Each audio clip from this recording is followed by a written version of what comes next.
열린 라디오 YTN에서는 시청자 여러분의 목소리를 듣습니다.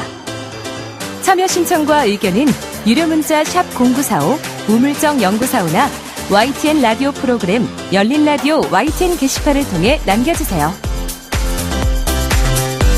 네, 한 주간 있었던 뉴스들 가운데 사실 확인이 필요한 뉴스를 팩트체크해 봅니다. 팩트체크 전문 미디어죠. 뉴스톱의 송영훈 팩트체커 전화 연결돼 있습니다.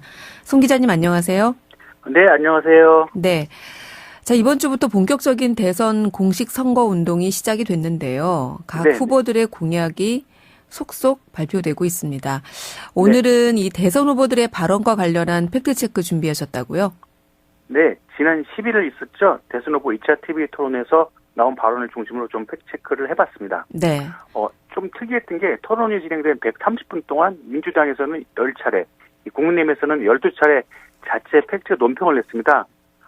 제가 보니까 일단 이런 시도가 좀 신선하기는 한데, 이 모두 상대 후보의 토론 내용 중에 답변이 거짓말이라는 취지의 반박성 내용이었고요. 네. 또 상대 후보의 답변을 놓고서 사실 여부를 따지는 정도면 좋은데, 비난성 메시지가 적지 않게 많이 담겨 있었습니다. 네. 이 때문에 제가 팩트체크를 주로 하는 제 입장에서는 이 팩트체크라는 용어가 원래 목적보다는 좀 다른 용도로 쓰이는 것 같은데 좀 훼손되는 거 아닌가 이런 느낌이 들었습니다. 팩트체크 전문 미디어의 팩트체크 전문 기자 입장에서는 네. 이거 팩트체크 아닌데. 네, 좀 많이 아쉬운 부분이 보였습니다. 네, 이런 생각을 하셨군요.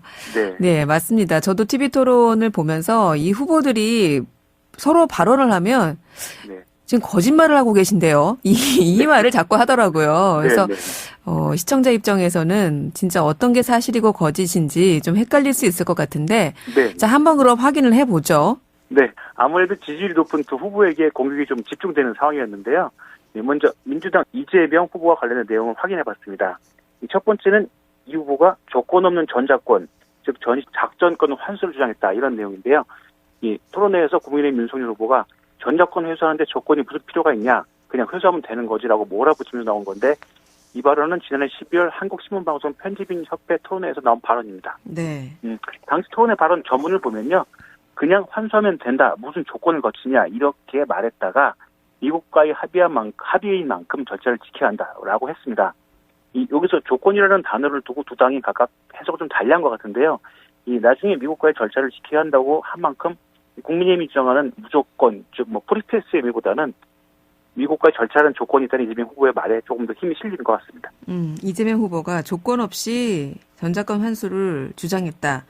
이렇게 언론 보도가 나왔는데 이거는 그러면 꼭 무조건적으로 하겠다 이런 네. 뜻이라기보다는 미국과의 합의 절차가 전제돼 있기 때문에 네. 그런 것을 조건이라는 표현으로 한 것 같다. 이렇게 네. 해석을 해주셨네요. 네. 자, 두 번째 팩트체크는 어떤 겁니까? 네. 이재명 후보가 북한 핵을 인정해주자 이렇게 발언했다는 건데요.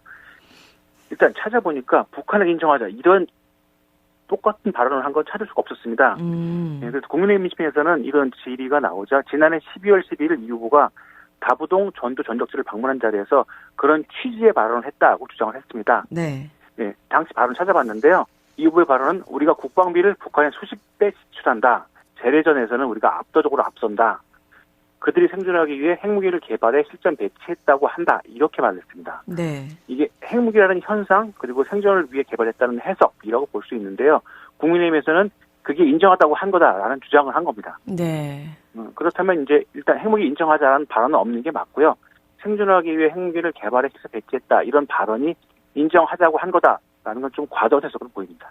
예, 좀 그러네요. 해석이 조금 앞서간 거. 네, 이렇게 정리를 해주셨고. 네. 자, 이번에는 윤석열 후보 관련 발언들도 한번 살펴볼까요? 네네. 대표적인 거 두 가지 체크를 해봤는데요. 윤석열 후보가 원전 추가 건설을 약속했다는 발언을 확인해봤습니다. 네. 해당 발언은 지난해 12월 29일인데요. 윤 후보가 경북 울진원전 부지를 방문했을 때 나왔고요. 당시 윤 후보는 신한울 3사호기 건설 공사 중단은 국가범죄였다라면서 집권 후에 신한울 3, 4호기 원전 건설 공사를 즉시 재개하겠다고 공약을 했습니다. 네. 기자들이 질문을 좀 했겠죠. 그래서 이어서 그러면 원전 추가 건설이나 신규원전도 생각하는지라는 질문이 있었고요. 윤 후보는 원전을 추가로 지으려면 안전성 검토가 필요하다. 그리고 바로 이어서 더 필요하다면 그것은 집권 후에 추가 검토를 해서 에너지 기본 계획을 바꿔야 하는 문제이기 때문에 원전을 확대하겠다는 게 아니다라고 말을 했습니다. 네. 결국 윤 후보가 원전 추가 건설을 하겠다고 직접 밝힌 것은 아니죠. 네, 이 부분에 대한 이재명 후보 측의 질의가 있었죠. 원전 추가 네. 건설하겠다고 하셨죠. 그러니까 윤 네. 후보가 이러이러한 내용들이었지 추가로 네. 건설하겠다는 것은 아니다라고 답변했는데 그 말은 네네. 사실이네요. 네, 원문 확인하면 사실입니다. 네, 말은. 그렇군요. 자, 다음은 어떤 내용 팩트 체크할까요? 네, 가장 많이 논란이 됐는데요. 윤석열 후보가 경선 당시 부인 김건희 씨 계좌를 전부 다 공개했다라는 겁니다. 그래요. 이게 윤 후보가 지난 당내 경선 때인데요. 지난해 10월 20일 부인 김건희 씨의 2009년 12월 4일부터 2016년 5월 20일까지의 신한증권 거래 내역을 다 공개했습니다. 이때 윤 후보 측은 주가 조작을 한 이모 씨에게 2010년 1월 계좌를 맡겼지만 그해 5월 관계를 끊었고 주식도 거래하지 않았다 이렇게 해명을 했습니다. 네. 그리고 후에는 이제 공소시효 시효년이 끝났기 때문에 검찰에서 수사하는 것 자체가 부적절하다는 입장을 냈습니다. 그리고 이어서 지난해 12월 관훈클럽 토론회에서 계좌 자체를 공개할 수 있냐 이런 질문이 나오자 억지가 하며 거부하기도 했습니다. 네. 예, 그런데 최근 언론 보도에서 새로운 의혹이 제기됐습니다. 윤 후보가 공개한 신한증권 계좌가 아니라 대신 미래에셋 등 다른 증권사 계좌에서 2010년 10월부터 2011년 3월까지 40여 차례 도이치모터 주식 거래가 있었다는 의혹입니다. 그랬죠. 예, 또 검찰이 시세조정에 이용한 것으로 판단한 거래 금액 46억 원 중에 약 50억 원이 김건희 씨 계좌에서 거래됐다. 이런 의혹 제기가 됐습니다. 네. 예, 결국 이후에 새로운 의혹이 나온 건데요. 이런 새로운 의혹의 다른 건 계좌들이 밝혀진다면 경선 당시 계좌를 다 공개했다는 건 거짓인 셈인데요. 이 현재 수사가 진행 중인 상황이라서 수사가 어떻게 될지 지켜봐야 될 것 같습니다. 네, 윤석열 후보가 관련 계좌 다 공개했잖냐라고 말했던 네. 것은 특정 증권사 한 군데의 거래 내역이었고 네. 지금 최근에 새로운 다른 증권사 거래 내역이 또 보도가 되면서 이 부분에 네. 대해서는 좀 지켜봐야겠다 이런 네. 말씀이시네요. 네. 자, 이 윤석열 후보가 당초 그 발언을 하면서 논란이 커졌던 부분인데 그거도 네. 미사일 방어 체계예요. 사드. 네. 이 네. 사드에 대해서도 이재명 후보, 윤석열 후보 이런 후보들 간의 주장이 좀 엇갈렸어요. 네. 특히 지난 1차 토론에서도 이 빈센트 브룩스 전 주한미 사령관의 발언을 두고 양측의 논란이 있었는데 이번 토론에서도 다시 반복됐죠? 네, 그렇습니다. 내용은 RFA 자유아시아 방송이 2020년 11월 2일인데요. 한국에 사드를 추가 배치할 필요가 없다는 취지의 브룩스 전 사령관 인터뷰를 보도한 것을 두고 해석이 엇갈린 것 같습니다. 네. 이재명 후보는 브룩스 전 사령관이 사드 관련해서 추가 배치 필요가 없다고 했다고 하자 윤석열 후보 측에서는 이 성주 사드에 우리나라 적어도 방어 시스템 결합해서 쓰는 것이 바람직하다는 얘기지 이 추가 배치를 얘기한 건 아니다, 언급한 거 아니다 이렇게 맞섰습니다. 네. 그래서 브룩스 전 사령관의 해당 발언에 대해서는 여러 언론이 이 해당 매체 자유아시아 방송에 직접 확인을 한 결과들이 있습니다. 네. 결론은 브룩스 전 사령관이 사드 추가 배치는 필요 없다고 했다가 맞습니다. 이번 2차 토론에서도 했다 안 했다. 이 브룩스 전 주한미 사령관의 발언 내용을 놓고 두 후보가 맞섰는데 네. 확인해 보니 추가 배치가 필요 없다고 했다는 거는 사실이네요. 네, 자유아시아 방송은 그렇고요. 지금 브룩스 전 사령관 측은 지금은 이 선거에 영향을 줄 수 있기 때문에 또 발언을 지금 안 하고 있습니다. 추가 발언. 그렇군요. RFA의 보도 내용을 확인한 결과만 보면은 네. 추가 배치는 필요 없다고 했다는 건 사실입니다. 네. 대선 후보 TV 토론 관련한 팩트체크는 여기까지 하고요. 이번에는 코로나19 관련 내용으로 좀 넘어가 볼게요. 오미크론 대확산 상황. 지금 뭐 자고 일어나면 확진자 수가 연일 최고치를 경신하는 그런 상황인데요. 네. 정부의 방역 수칙도 좀 변화가 있었어요. 그러면서 이제는 확진이 의심될 경우에 그 시민들이 각자 자가 검사를 먼저 하고 그 다음에 그 결과에 따라서 2차 검사를 받는 방식으로 바뀌지 않았습니까? 네, 맞습니다. 네, 이걸 두고 이게 좀 현장에선 좀 혼란스러워들 하시더라고요. 네, 줄을 잘못 쓰시기도 하시더라고요. 네, 줄을 잘못 선다. 네. 네, 어떤 게 맞는 겁니까? 네, 일단 이 고령이거나 검사가 필요하다는 의사의 소견을 받은 경우가 이제 고위험군인데요. 네. 이런 분들만 PCR 검사를 하고요. 나머지 분들은 신속항원 검사를 받게 됩니다. 네. 신속항원 검사는 이제 다시 또 두 가지로 나뉘는데 하나는 이 증상이 나타날 경우에 전국 선별진료소나 뭐 임시선별검사소, 의료기관에서 받을 수 있는 전문가용 신속항원 검사가 있고요. 네. 일반 개인이 직접 할 수 있는 개인용 신속항원 검사가 있습니다. 요게 여기에 쓰이는 게 자가검사 키트입니다. 일단 전문가용 일반용 구분이라는 차이와 함께 검사 방법 조금 다른데요. 네. 전문가용은 PCR 검사처럼 코 속 깊숙한 비인두, 즉 코와 목 뒤쪽까지 깊게 점막까지 찔러서 검체를 채취하는 데 비해서 이 일반용 자가검사 키트는 코 속 약 2cm 정도 깊이 안 들어갑니다. 그 정도에서 검체를 채취합니다. 네. 그러니까 신속 항원 검사에는 두 가지가 있는데 지금까지 사실 이제 코로나 3년째 한 번도 나 코로나 검사 안 받아봤다 하시는 분들은 없으실 것 같아요. 그렇죠? 제가 그랬는데요. 네. 어제 받았습니다. 아. 어제 처음 받았습니다. 드디어 이제 청정 지역에서 나오셨군요. 네네. 네. 저는 사실 여러 번 받았는데 이게 네. 지금까지 우리가 선별검사소 같은 데 가서 받았던 거는 그 코 속에다가 PCR 면봉 같은 거를 깊게 찌르는 네네. 예, 그게 이제 PCR 검사라는 거죠. 네. 네. 그리고 자가검사 키트라는 거는 이제 보통 지금 약국에서 판매하고 있는데 혹은 보건소 가면 보건소나 뭐 선별검사소 가면은 나눠주기도 하더라고요. 네네. 근데 이거는 그냥 이제 우리가 한 2cm 정도 살짝 이렇게 코에 넣어서 그거를 시약에 네. 넣었다가 검사하는 네. 이렇게 두 가지로 나눈다는 거죠. 네네. 네.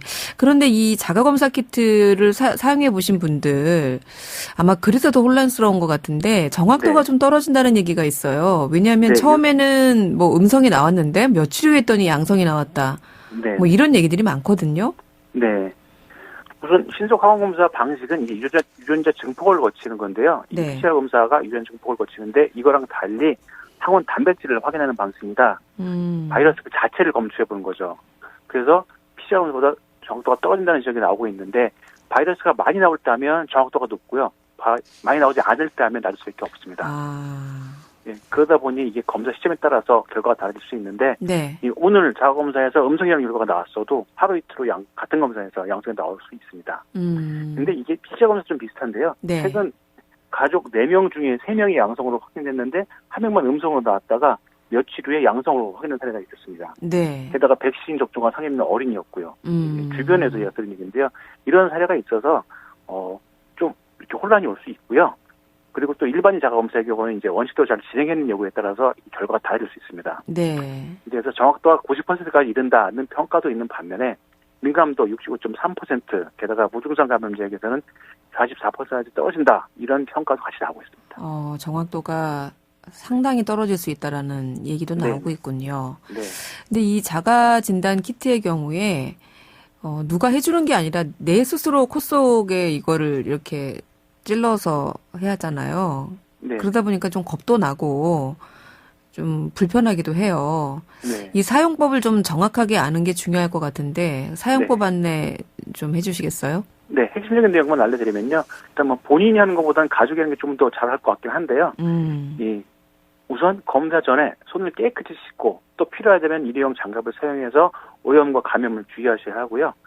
검체 채취는 양쪽 코 속 1.5에서 2cm 깊이에 같은 면목으로 각각 10회씩 이렇게 원을 그리면서 문질러 줍니다. 이 두 가지를 특히 주의하셔야 됩니다. 10번이나요? 네, 10회씩. 그렇군요. 골고루 많이 묻어야 되는 거죠, 검체가. 사실 말이 2cm지 이게 사실 이렇게 자로 재보면 거의 코 끝까지 들어갈 것 같아요. 저 같은 사람은. 네, 거의, 네, 그렇습니다. 네. 네, 식약처는 그래서 자가검사 결과 음성이 나왔더라도 코로나19 증상이 계속 나타난다면 검사 전문 인력 있는 선별진료소 등을 방문해서 검사를 받을 것을 권고하고 있습니다. 네. 일단 자가검사를 했다라고 해야 그 선별진료소 가면 다시 PCR 검사를 해준다고 하던데요. 네네, 절차죠. 네. 자, 진짜 확진자가 그야말로 폭증하고 있는 상황입니다. 스스로 방역도 좀 잘 지키셔야 될 것 같고요. 자가진단 키트 사용할 때는, 저희가 말씀드린 대로 사용법 잘 숙지하셔서, 성공률을 좀 높이셨으면 좋겠습니다. 네네. 네. 알겠습니다. 오늘 말씀 여기까지 들을게요. 감사합니다. 네, 감사합니다. 네. 지금까지 뉴스톱 송영훈 팩트체커였습니다.